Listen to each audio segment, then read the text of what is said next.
Oke guys, welcome to Daily Charting with Toshi, di mana kita akan daily chart your favorite cryptocurrencies. Oke guys, market kembali lagi hijau. Kemarin sudah hijau, sekarang dilanjutin hijau lagi.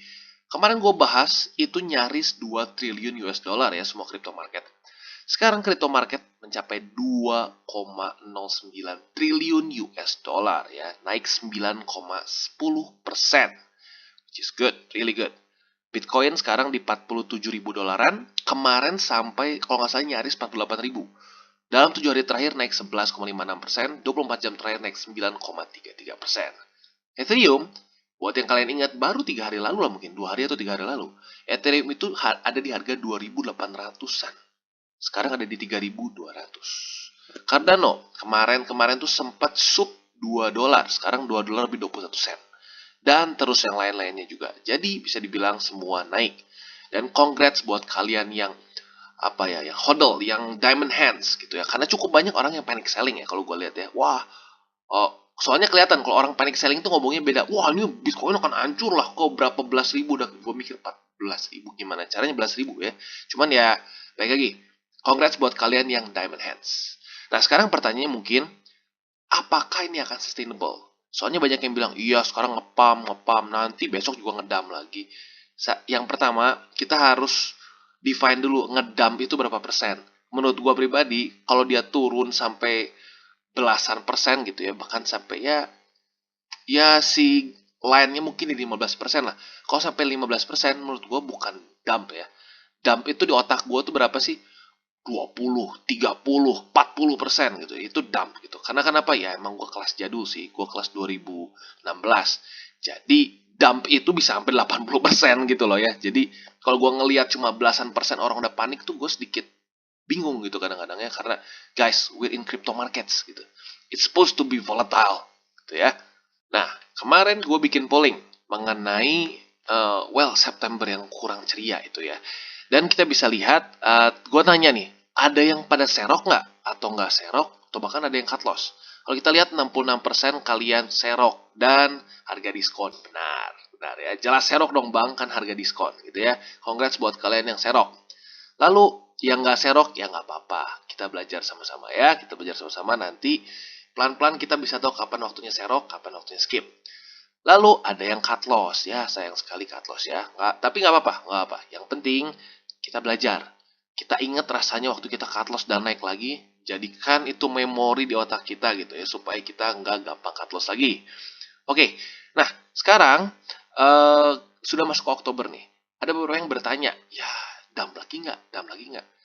Nah, seperti gue bilang tadi ya, kalau gue ngerasa dump itu butuh puluhan persen baru gue ngerasa ke dump gitu ya. Tapi kalau masih belasan persen sih gue ya santai-santai saja gitu ya.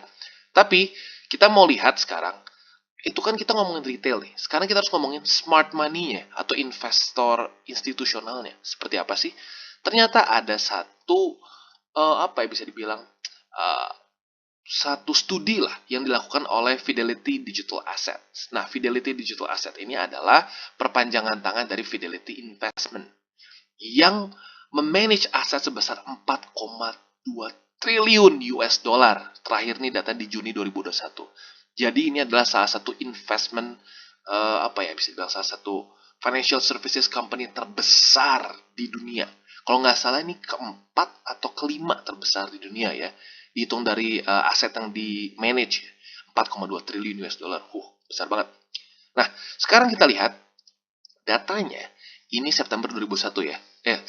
September 2021.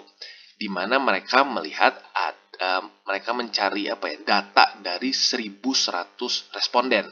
Ya, 299 dari Asia, 408 dari US, dan 393 dari Eropa. Ini dilakukan dari Desember 2020 tanggal 2 sampai ke April tanggal 2 2021. Gitu ya. Nah, sekarang kita lihat ini isinya siapa-siapa saja sih. Isinya adalah financial advisor, high net worth investor atau investor dengan investor dengan duit besar lah gitu intinya ya. Lalu family offices, ini tuh kan kalau hedge fund itu kan per satu company untuk bisa ya kliennya company dan lain-lain. Kalau family office ini biasanya lebih santai lah gitu ya, lebih kayak bisa buat keluarga-keluarga saja, lebih kayak mirip ke family fund gitu ya. Lalu pension fund. Pension fund ini apa? Dana pensiun. Lalu crypto hedge funds atau VC, venture capitalist ya, di mana mereka ini adalah hedge fund yang spesifiknya untuk kripto gitu ya. Dan traditional hedge fund juga ada masuk ke sini, dan ada juga untuk foundation dan endowments juga. Jadi intinya apa? Orang-orang yang di sini ini semua adalah investor-investor besar atau investor-investor institusional gitu ya. Jadi smart money intinya. Nah, sekarang kita bisa lihat gimana sih adopsi mereka. Adopsi mereka, 52% dari responden ditanya dan mereka bilang mereka sudah invest di digital asset. Seperti ya digital asset dan cryptocurrency lah gitu ya in general ya. Dan di Eropa, 84% dari high net worth individual atau orang wong sugih lah gitu, orang-orang kaya di Eropa sudah investasi di digital assets. Dan di Amerika Serikat sudah 20% lebih ada peningkatan untuk para financial advisor gitu ya. Nah, lalu kita lihat persepsinya seperti apa. 70% dari investor menyatakan bahwa mereka itu netral to positif gitu ya. Mereka melihat digital asset ini adalah dari netral sampai ke positif. Dan di Amerika Serikat 79% dari family offices juga mengatakan mereka netral positif. Dan nyaris semua dari financial advisor di Asia mengatakan bahwa pandangan mereka terhadap digital asset adalah netral to positif. Jadi kita lihat peningkatan dari investor institusional itu semakin meningkat, gitu ya. Dan gini, kita sebagai retail investor kita harus selalu melihat what does the big money do, gitu ya. Kalau kita lihat big money yang ngelakuin apa, ya kita coba untuk replicate, gitu. Jangan 100% kita replicate, tapi kita harus lihat kemana sih pergerakannya, gitu ya. Dan menurut gua, secara pribadi, ini very bullish, gitu ya. Terus ada penambahan dari smart money ke digital asset, gitu ya. Jadi, in theory, semakin banyak smart money, aset di kriptonya akan semakin lebih stabil. Ya, pasti enggak. Tapi in theory, smart money akan lebih stabil dibandingkan dengan retail investor yang dalam tanda kutip sering galau gitu ya. Turun berapa banyak langsung buang. Jadi harganya semakin semakin volatile gitu ya. Oke, sebelum kelamaan kita ngomongin fundamentalnya, kita sekarang akan balik lagi ke technical, the bread and butter di daily charting with Toshi ya. Dimana kita lihat Bitcoin berhasil menembus MA200 di 4 hourly chart. Dan di daily lebih gila lagi. Di daily dia langsung menembus MA20, 200 dan 50 dengan satu candle gitu ya. Dan kalau buat kalian yang ingat kemarin gue ngomong di JWT yang kemarin kalau nggak salah mengenai Bitcoin PR-nya adalah apa? Menembus MA20 dan 200.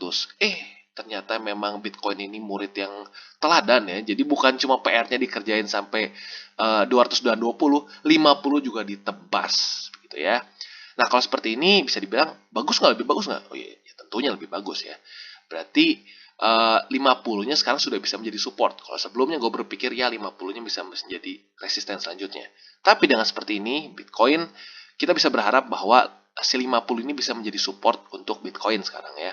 Dan berarti akan ada support di harga ya sekitar 46 ribuan Bitcoin. Nah, buat kalian menambah posisi gimana? Kalau menurut gua lebih baik kita tunggu sampai ada cross dari MA 200 dengan 20 ya. Kalau sudah cross seperti itu, baru kalian mungkin lebih aman untuk ambil posisi apabila sudah terpantul dengan MA20 di 4 hourly chart. Jadi kurang lebih itu untuk Bitcoin. Tunggu sampai MA20 di 4 hourly chart yang warna hijau ini cross dari MA200 seperti inilah ya. Kalau ini kan ke bawah nih crossnya. Nah, ini kita tinggal tunggu dia cross ke atas lagi. Kalau sudah cross ke atas lagi, kita bisa beli di pantulan. Seperti ini nih contoh ini ya. Ini pantulan di sini, pantulan di 20. Jadi itu kurang lebih untuk Bitcoin ya. Dan untuk Cardano, kita bisa lihat PR dia sudah beres satu, yaitu close daily di atas $2 lebih 20 sen. Sekarang PRD yang selanjutnya yang masih belum dia kerjakan ini adalah menembus MA20. Jangan sampai mau dipukulin sama MA20. Sekarang lagi tertekan dengan MA20 nih. Jadi MA20 ini seperti bully ya, seperti bully, dia siap untuk memukul kita gitu ya. Jadi buat kita jangan sampai mau dipukulin gitu ya. Dan untuk buying position selanjutnya sebenarnya kalau menurut gue sekarang sih lebih baik jangan dulu, tunggu sampai ada cross MA50 dengan 20 gitu ya.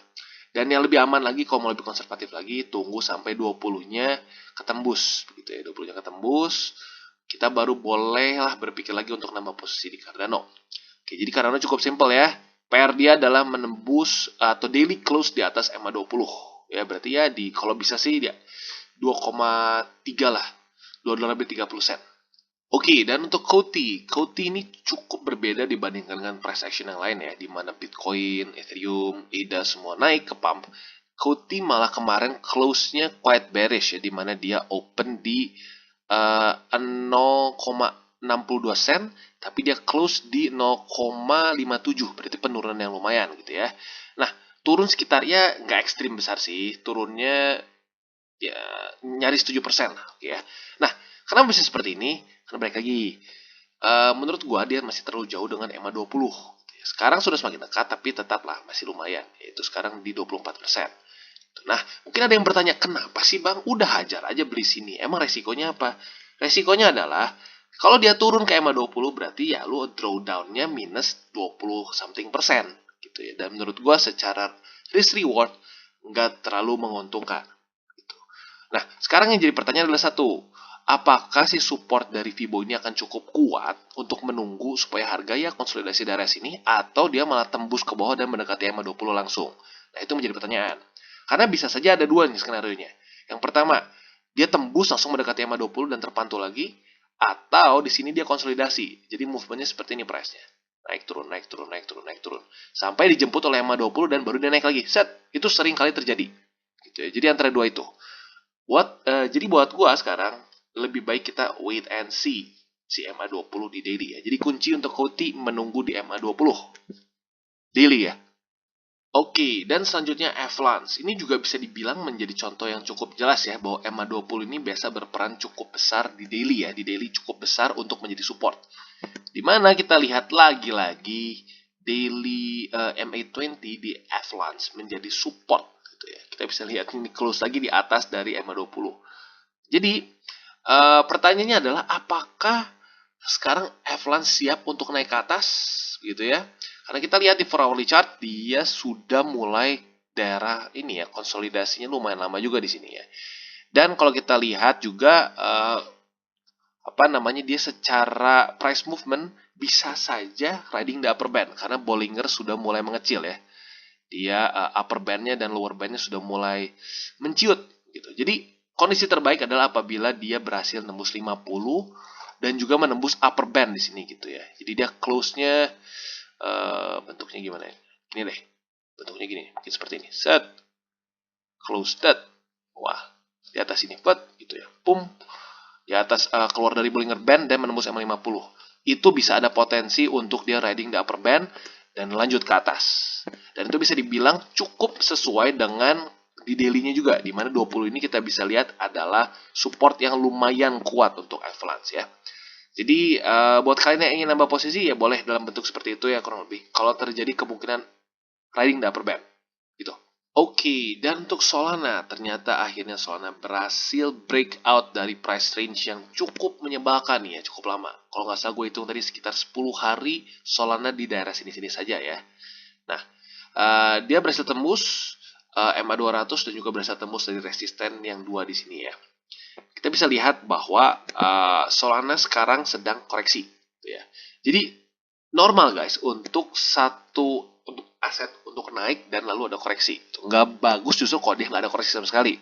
Nah sekarang pertanyaannya mungkin, oke, bagus bang koreksi, turun kan berarti. Nah buy di mana nih? Kalau kita lihat setupnya yang bagus adalah ini kan resisten tadinya.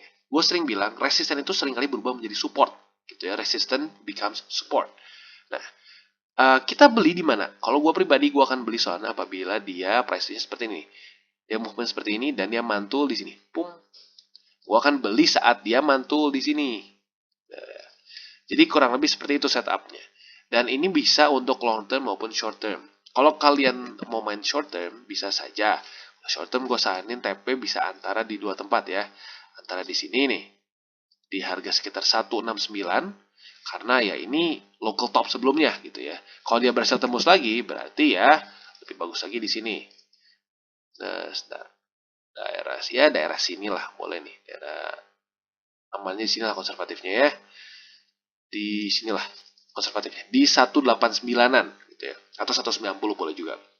Jadi kalau buat kalian yang mau main short term bisa saja antara di TP-nya 169 atau di 189. Kalau gue pribadi sih enggak sih, gue buat long term ya.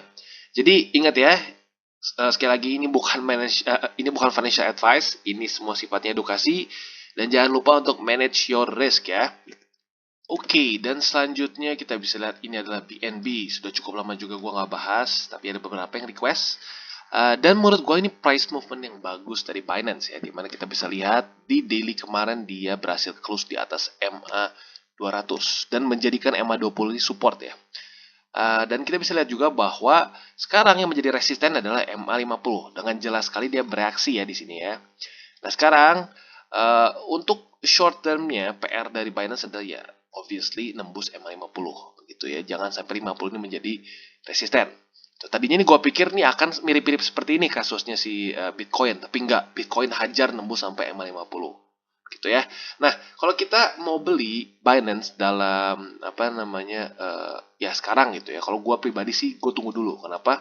Karena ini baru tembus MA 200 dan secara extensionnya nggak terlalu banyak gitu ya. Nembusnya tipis. Jadi lebih baik kita tunggu sampai dijemput oleh MA 20. Jadi gambarnya seperti ini kurang lebih. MA 20-nya mendekati dan kita berharap ini harga konsolidasi di sini terus ya, konsolidasi. Nah, karena dia mendekati ke sini, harga akan ikut naik. Saat terpantul dengan MA 20, kalau gue pribadi, kita bisa tambah posisi di situ ya. Tapi masuknya ke apa nih? Ya dibilang high risk banget enggak. Kalau high risk ya lu masuk dari tadi nih, udah dari tadi masuk. Kalau lu dengan cara pantulan 20, biasanya itu masuknya ke ya medium lah ya. Karena kenapa? Ya udah ada bantuan dari MA 20 dulu. Itu udah ada konfirmasi yang lebih gitu kesannya ya. Jadi ingat buat kalian yang ingin tambah posisi di Binance atau BNB, boleh kalau terjadi pantulan di MA 20 ya, di 4 hourly chart. Oke, dan untuk Ethereum kita bisa lihat dia berhasil menembus dari double top ya, possible double top. Nah, dimana gue bilang kalau dia berhasil menembus dari resisten di sini, berarti double top ini jadi invalid ya, berarti sudah double top ini invalid. Nah, sekarang pertanyaannya kita bisa beli di mana? Sesuai dengan DCWT gue kemarin, gue bilang kita bisa tambah posisi Ethereum kita apabila terjadi ini.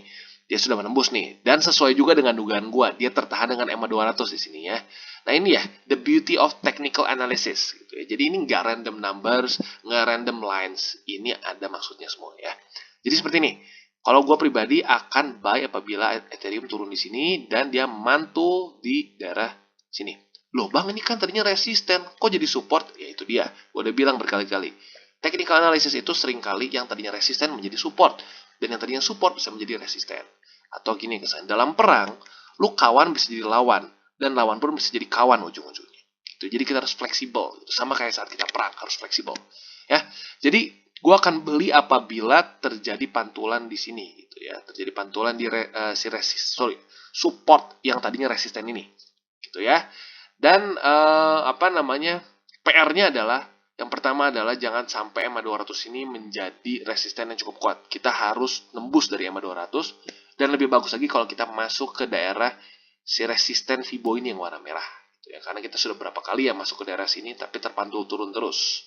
Jadi lebih baik kalau kita mau konsolidasi jangan di bawah dari sini. Lebih baik konsolidasi di daerah si resisten ini.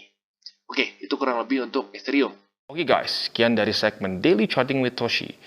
Apabila segmen ini bermanfaat, boleh share dengan teman-teman dan jangan lupa untuk like, subscribe, klik the bell icon, dan see you on the next videos.